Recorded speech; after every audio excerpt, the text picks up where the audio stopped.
बाबा श्याम की कहानी है और कहानी बहुत सुंदर है। जिनकी कहानी है ना, उनका नाम सुंदर है। और जो आपको ये कहानी सुना रहा है,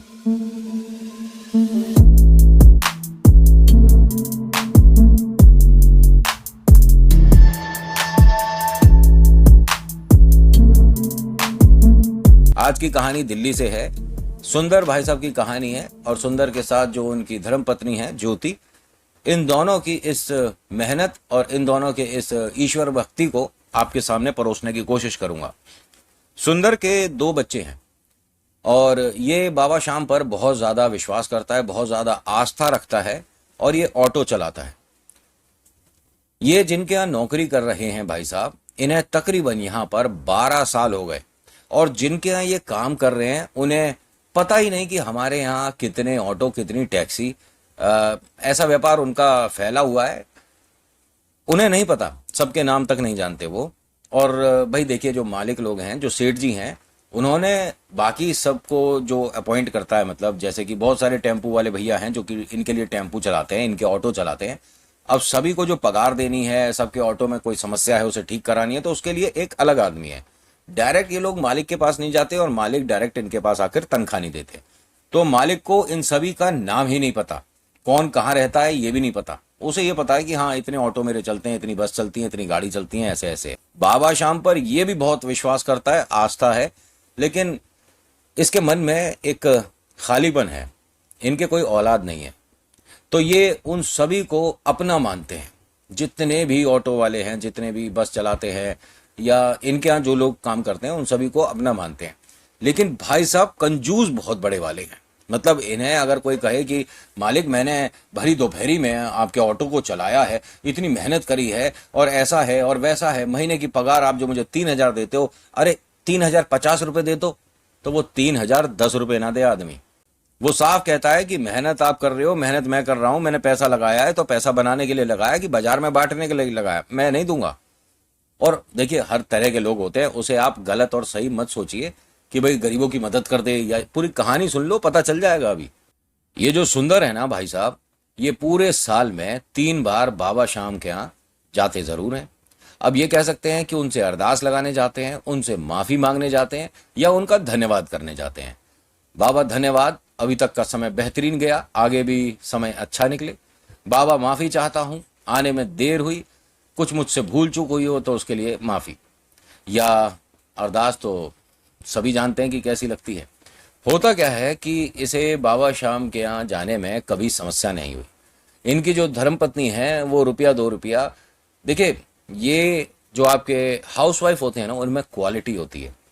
आप 10,000 कमाओ, लाख कमाओ, 50 रुपये कमाओ या 1,000 कमाओ, कोई फर्क नहीं पड़ता। जब आपको जरूरत है, उनकी मैनेजमेंट इतनी जोरदार होती है कि वो कहीं ना कहीं से कैसे भी करके आपको जो जरूरी है वो पैसे पहुंचा देती हैं, मिल जाते हैं। इसको जो बहुत से लोग कहते हैं ना, मुझे मैसेज करती हैं जब माताएं बहनें कि नितिन भैया, मैं सिर्फ हाउस वाइफ हूँ, ये सिर्फ लगाना छोड़ दो, आप जानते ही नहीं हो कि आप कितनी बड़ी चीज़ें मैनेज करके चलते हो।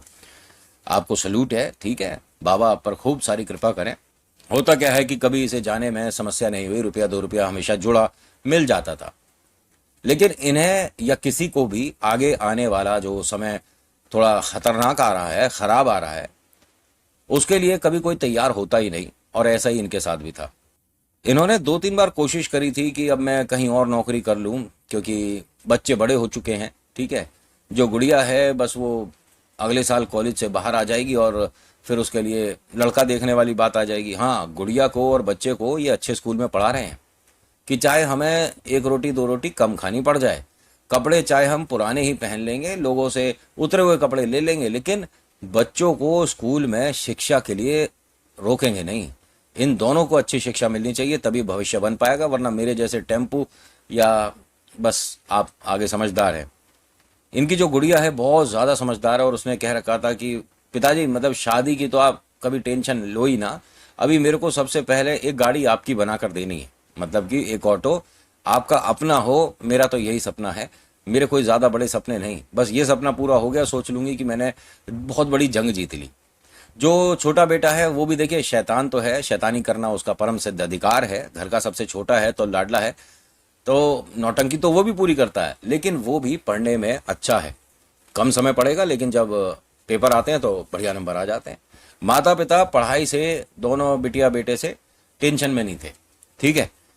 अब होता क्या है कि ये ऑटो रोज सभी लोग उनके यहाँ घर पर बाहर खड़ा करके आते थे, और उनका घर काफ़ी आलीशान बड़ा, और जितने भी ऑटो चलते हैं अधिकतर सभी ऑटो यहाँ पर मतलब खड़ा करके अपने अपने घर जाते थे।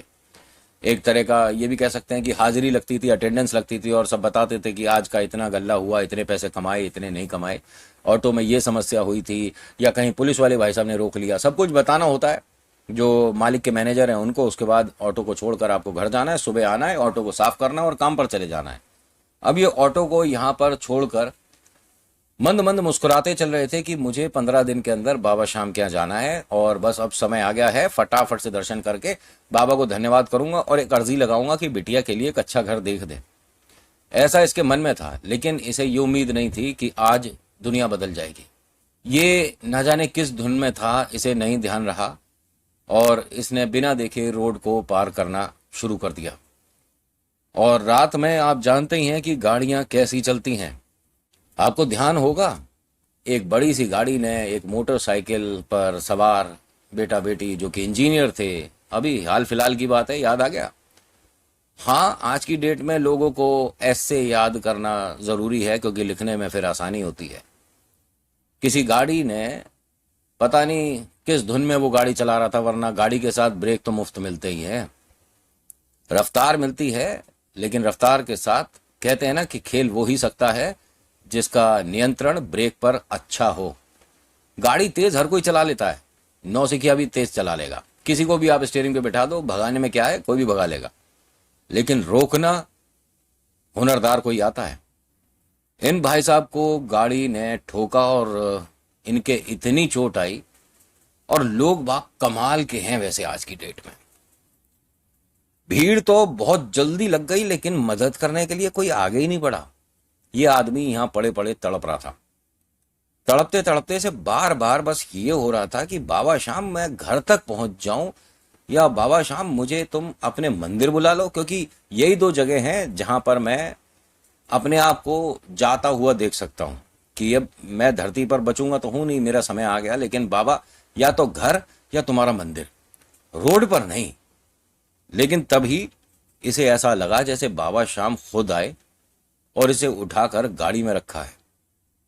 ये तकरीबन 40 मिनट तक इसी रोड पर पड़ा तड़पता रहा। इसकी जब आंख खुली तो एक दिन बीत चुका था। ठीक है। इसके पैरों पर, दोनों पर पट्टियां बंधी हुई थी। इनकी वाइफ और बेटा बिटिया दोनों, तीनों जने यहीं इनके पास खड़े थे। तीनों की आंखों में आंसू थे, और इन्हें समझ नहीं आ रहा था कि हम मतलब अपने पिता से ये बात कहें तो कहें कैसे, क्योंकि ये अब अपने पैरों पर खड़े नहीं हो सकते। कुछ इनके साथ जो हुआ उसमें, ये घटना जो दुर्घटना हुई उसमें अब ये कभी जिंदगी में चल नहीं पाएंगे, और ऐसे में समस्या बेहद बढ़ गई। वो बार बार कोशिश कर रहे थे उठने की, लेकिन उठ नहीं पा रहे थे। ऐसे में इनकी धर्मपत्नी ने कहा कि बस आप लेटे रहिए, आपको अभी डॉक्टर साहब ने मना किया है, एक दिन तक आप बेड से अभी हिल नहीं सकते, आप बस लेटे रहो। जो बिटिया है उसकी आंखों में आंसू देखकर ये पापा समझ गए कि कोई बात तो गंभीर है, ये तीनों बता नहीं रहे। बिटिया का हाथ लिया, अपने सिर पर रख दिया और बोला कि जो तेरे को डॉक्टर ने बोला है ना वो बोल मुझे, मैं सब कुछ सुनने को तैयार हूं, बोल बेटा। बिटिया ने रोते रोते सब सच बोल दिया। वो हंसकर कहते हैं कि अरे पहले मेरे 2 पैर थे तो मैं चल लिया करता था, अब तुम्हें लगता है कि मैं क्या बैसाखी पर चलूंगा, या मैं सरक कर चलूंगा, जमीन पर रेंग कर चलूंगा। अरे मेरे 3 पैर हैं मेरे साथ, मेरी धर्मपत्नी है, मेरे 2 बच्चे हैं, मुझे किस बात की चिंता, और मुझे संभालने वाले मेरे बाबा हैं, तुम टेंशन क्यों लेते हो, सब कुछ ठीक हो जाएगा। अब यहाँ सभी की आंखों में आंसू थे, लेकिन वो बार बार यही कह रहा था कि देखो अगर तुम सबकी आंखों में आंसू रहे तो फिर फायदा क्या हुआ मेरे बचने का। मेरे को देखकर अगर तुम रोते हो तो फिर मुझे इस अस्पताल की खिड़की से बाहर फेंक दो। मुझे बाबा ने बचाया और तुम सब शोक मना रहे हो, कोई शोक नहीं। और हाँ, 15 दिन के अंदर हमारे को बाबा श्याम से मिलने जाना है, अब जरूर चलना है। कोई परेशानी नहीं होगी, सब कुछ ठीक होगा, सब कुछ अच्छा होगा। ये 1-2 दिन से काम पर नहीं आ रहा था, तो इनके मालिक को ना तो खबर, ना पता चला, ना कोई ज़्यादा उन्होंने ध्यान दिया। एक बार की बात है, जब 4 दिन करीब बीत गए, तो उनका जो मैनेजर काम करता था उसने मालिक से कहा कि मालिक, ये वाला ऑटो जो चलाता था आदमी, वो 4-5 दिन से आया नहीं है, मुझे ऐसा लगता है किसी और को नौकरी पर रख लेना चाहिए। उन्होंने कहा, अरे ऐसे कैसे नौकरी पर रख लेना चाहिए, कम से कम पहले जाकर पता तो करो कि किसका है ये ऑटो और कौन है। बताया कि हाँ मैं जानता हूँ जिसका है ऑटो, नाम और घर का पता लिखा हुआ है और उसके पास फ़ोन भी है, हम फ़ोन कर सकते हैं। उन्होंने कहा, फ़ोन करो, मिलवाओ जरा, बात कराओ। मालिक, आप बात करोगे? हाँ हाँ, मैं बात करूँगा, क्यों, क्या दिक्कत हो गई? चलिए आप बात कर लीजिए। अब वो उस वक्त बाबा शाम की रोज मतलब संध्या आरती भी करता था और दिन में भी। तो दिन में उस वक्त वो पूजा पाठ कर रहा था और मोबाइल उसका रिंग कर रहा था, लेकिन वो उठा नहीं रहा था। अब बार बार फोन बज रहा है, बार बार फोन बज रहा है, तो इसने उसी तरह से जैसे इन्होंने कहा वैसे ही बता रहा हूँ।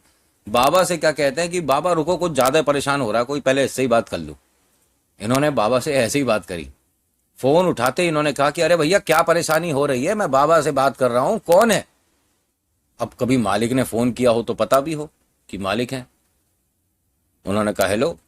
अब नंबर इसने देखा तो मैनेजर का नंबर। इसने कहा, हाँ साहब बताइए। कह रहे, मैं साहब का भी बड़ा साहब बोल रहा हूँ।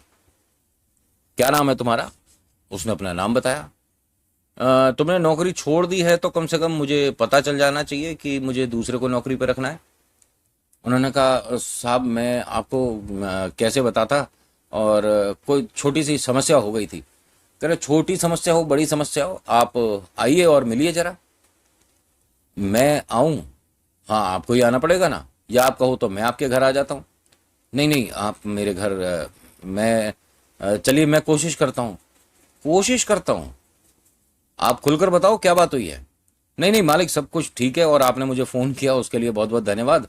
बस मैं बाबा शाम की आरती करता हूँ, उसके बाद मिलने आता हूँ। उन्होंने कहा, 1 मिनट, किसकी आरती करता है? मैं बाबा श्याम को मानता हूँ और पूरा परिवार। खाटू वाले के फौज में हो तुम? जी जी, आप जानते हो? कह रहे, सब कुछ उन्हीं का ही तो है। अब आपको आने की जरूरत नहीं है, मुझे जरा घर में किसी और से बात कराओ पहले। लेकिन मालिक क्या हुआ? अरे आप बात कराओ, बच्चे तो अभी यहाँ है नहीं, मेरी धर्मपत्नी है, आप बात कर लीजिए। वो मना करता है इशारे से कि बताना कुछ भी नहीं है। लेकिन मालिक ने क्या पता है बात की शुरुआत करी कि बाबा शाम सब देखते हैं, आप झूठ बोलोगे तो पाप लगेगा, साफ बताना हुआ क्या है। अब वो रोना शुरू हो गई। वहां से उन्होंने कहा, अरे मेरी बिटिया जैसी है, तू रो मत, बस मेरे को बात बता क्या हुआ है। और वो कुछ ना बताए। उसने फोन बंद कर दिया। अब ये भी परेशान हो गया कि तुमने कम से कम किसी तरह से बात संभाल लेती, मालिक को नहीं पता चलना चाहिए था। उसने कहा, मेरे से कुछ बोला ही नहीं गया, मैं क्या करूं। भाई साहब, आधे घंटे में इनके घर के बाहर एक बड़ी सी गाड़ी आकर रुकी, उसमें से मालिक और मैनेजर दोनों उतरे। मालिक साहब थोड़े से खाते पीते हैं तो गोल मटोल ज्यादा ही थे। धीरे धीरे चढ़ते हुए आ रहे थे उनके घर तक। थोड़ा ऊंचाई पे है ना वो रैंप, तो कोशिश कर रहे थे और फिर आवाज देते हैं, अरे भैया हमारे को कोई घर के अंदर बुला लो, हम तो आ नहीं पा रहे। अब वो व्हील चेयर से घर के दरवाजे तक आया। वो कहता है कि मालिक, मदद तो मैं भी नहीं कर पाऊंगा, मैं इससे उठ नहीं सकता। अब वो जो मालिक हैं थोड़ा मजाक करते हुए आ रहे थे कि उसका मन किसी तरह से, लेकिन जैसे उसे देखा ना, मैनेजर के भी आंख ऐसी हो गई कि बस गंगा जमुना रोक रखी थी कि ये पूरा परिवार बिखर गया तो इसका। वो मालिक अंदर आए, बैठे, बिटिया को बोलते हैं, मतलब उनकी वाइफ को बोलते हैं कि बहू एक काम कर, जब तक हम बात करेंगे तू चाय बना। जी जी, मैं चाय बनाती हूँ। ये कब हुआ तेरे साथ? बताया। तो ये ठीक हो जाएगा? उन्होंने कहा, नहीं, बस डॉक्टर साहब ने इतना सा कहा है कि अब मैं कभी जिंदगी भर चल नहीं पाऊंगा। ये कौन डॉक्टर ने बोला तेरे को? वो एक यहाँ अस्पताल है। अच्छा अच्छा, तो उसके अलावा किसी को दिखाया? कह रहे नहीं। कह रहे, एक डॉक्टर की तो आजकल मानो ही मत, जो समय चल रहा है ना, एक डॉक्टर की कभी मत मानो, 5 की मानो, 6 की मानो, 7 की मानो, दिखाते रहो। साथ में से अगर 4 लोग ठीक बात बोल रहे हैं ना, एक ही बात बोल ले तो समझो एक है, वरना आज की डेट में तो कभी कभी ना ये सफेद कोट वालों पे भी भरोसा नहीं होता है। और तुझे सिर्फ बाबा पर भरोसा होना चाहिए, ये सफेद कोट वाले कभी कभी झूठ भी बोल देते हैं। अरे आप कैसी बात कर रहे हो मालिक, डॉक्टर झूठ क्यों बोलेगा? कह रहे तभी तो ग्राहक बढ़ेगा। लेकिन उन्होंने मुझे साफ बोल दिया कि आने की जरूरत नहीं है, मैं कभी चल नहीं सकता। अरे तू चलेगा दौड़ेगा। पहले अपने परिवार के बारे में बता, कौन कौन है घर में? एक बड़ी बिटिया है, इस कॉलेज में है, बस अब अगले साल वो कॉलेज से बाहर आ जाएगी। बेटा कौन सी कक्षा में है? बेटा जी 11वीं में है। क्या नाम है? ये नाम है। कौन से स्कूल में? इसमें। अब वो डायरी सी है उनके पास, उस पर लिखे जा रहे हैं। उसने कहा कि मालिक आप ये सब क्यों लिख रहे हो? क्या तुझे पता है मेरे कोई औलाद नहीं है, बालक नहीं है मेरे कोई भी। अब मैं सबके नाम लिखूंगा और अब मैं बाबा शाम की तरफ से तुम सभी का पहरेदार। जी मैं समझा नहीं। देख, गुड़िया की शादी की जिम्मेदारी मेरी, उसकी पढ़ाई की जिम्मेदारी मेरी, कॉलेज के बाद भी पढ़ना होगा मैं पढ़ाऊंगा। तेरे बेटे की 11वीं के बाद की कॉलेज की जिम्मेदारी मेरी, ठीक है? तुम लोगों ने मेरे लिए इतनी मेहनत करी है तो मैं किसी मुकाम पर पहुंचा हूं, और जब बाबा शाम ने मुझे सक्षम बनाया है तो मैं क्यों नहीं करूंगा तुम सबकी मदद। और रही बात तेरे पैरों के इलाज की, तो वो जिम्मेदारी भी मेरी। बाबा शाम की कसम तुझे तो चलाकर मानूंगा, क्योंकि तेरे पास आकर बैठकर बात करके ना पता नहीं क्यों ऐसा लग रहा है जैसे मैं बाबा शाम से मिल रहा हूं, बात कर रहा हूं। तू इतना अच्छा इंसान है और कभी तेरी मेरे से मुलाकात नहीं हुई। मैनेजर ने कहा कि साहब ऐसा है कि परेशानी में हमें दूसरे की मदद करनी चाहिए, अच्छी बात है, लेकिन हमारे यहाँ तकरीबन 25-30 लोग हैं जो ऑटो चलाते हैं। क्या आप सारे लोगों के परिवार को गोद ले लोगे? इस आदमी ने कह दिया हाँ। इसने कहा मुझे एक रजिस्टर में एंट्री चाहिए कि किसके घर में क्या परेशानी है, किसके घर में कितने बच्चे हैं, बूढ़े माँ बाप हैं, क्या है, सब कुछ पता करना है। और मैंने आपको बताया ना, ये आदमी उनमें कहा है कि अगर किसी की 10 रुपए तनख्वाह है तो उसे 10 की जगह 11 रुपए नहीं देगा। और इसने जो फिर उसके बाद कमाल किया आदमी ने, सभी को हर दूसरे महीने बाबा शाम के पास ले जाना है, दर्शन कराने हैं, अर्जी लगवानी है। पहले जितने ऑटो चलते थे ना, आज की डेट में इतनी बसें चल रही हैं अगले की, उससे कम से कम 5-6 या 10 गुना ज्यादा एक बड़ा ब्रांड बन चुके हैं ये भाई साहब। और ये कहते हैं कि जितना मैं बाबा के करीब आया हूं, इन लोगों की वजह से आया हूं। पहले मेरे पास पैसा था, संतान नहीं थी। आज की डेट में पैसा भी भरपूर है और संतान भी बहुत है, और बहुत ज्यादा खुश हूं ये बात बताते हुए कि मैंने जिसके लिए कहा था वो बात सच हो गई। मैंने कहा था कि तुझे तो मैं चलाकर मानूंगा। और हाँ, वो थेरेपी जो होती है, कहना है कि वो पहले वाले डॉक्टर नसों की अच्छे से जांच नहीं कर पाए। जो दूसरे डॉक्टर हैं उन्होंने बताया कि इसमें समय लगेगा 7-8 महीने, लेकिन आप बिना सहारे के चल पाओगे। और ऐसा नहीं है कि भागने दौड़ने लग गए हैं, लेकिन हाँ, अब शाम दरबार की सीढ़ियां खुद चढ़ कर जाते हैं। बोलो जय श्री श्याम। इनके साथ जो चमत्कार हुआ, इनके बेटे ने मुझे भेजा कि हमने अपने पिता को टूटते हुए कभी नहीं देखा, और कहते हैं ना कि हारे के सहारे हैं ये। तो बाबा शाम ने पिता को हारने नहीं दिया और उनको देखकर हम सभी जीत गए। तो नितिन भैया, अगर आपको लगे उचित तो सुनाना जरूर। तो मेरे लिए कोई ऐसी कहानी नहीं जिसे मैं डिसाइड करूं कि अच्छी है कि नहीं है। सब बेहतर है, बेहतरीन है, और जब बाबा शाम से जुड़ गई तो आप लोगों के लिए आ गई। आज के अनुभव में इतना ही, कैसा लगा बताना जरूर। So thank you so much for watching. मेरा नाम नितिन है, मुलाकात करूंगा एक अगली वीडियो में। हर हर महादेव, जय भोलेनाथ, धन्यवाद।